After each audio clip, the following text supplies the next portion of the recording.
Hey guys, in this video I'm going to show you how to use Sweatcoin without Apple ID. So, to use Sweatcoin without an Apple ID, you would need to bypass the Apple Store on iOS device or opt for an alternative platform. Here's what you can do. First, use an Android device.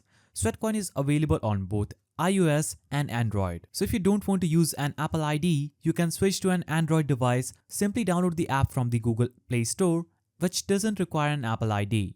Visit Google Play Store and download Sweatcoin. Now, second way to do this is create a new Apple ID without payment information. If you're using iPhone and don't want to link a credit card to your Apple ID, you can create a new Apple ID without payment details. Open the App Store and search for Sweatcoin. When prompted to sign in, choose to create a new Apple ID. During the setup process, when asked for a payment information, select None as the payment method.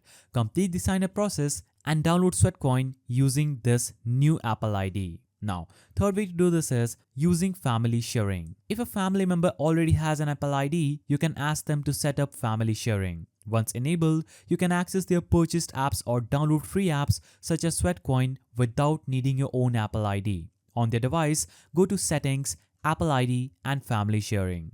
Add your Apple account as a family member and you'll be able to access shared apps through your own device. Now, fourth way to do this is use third-party app stores. If you don't want to use an Apple ID at all, there are third-party app stores that allows you to download apps without needing the official app store. However, this is not recommended due to security risks and potential violations of Apple's terms of service. Now, if you want to avoid using an Apple ID, the best approach would be to switch to an Android device or create a new Apple ID with no payment information. So that's how you use Sweatcoin without an Apple ID. If you found this video helpful, please don't forget to give it a thumbs up and thanks for watching.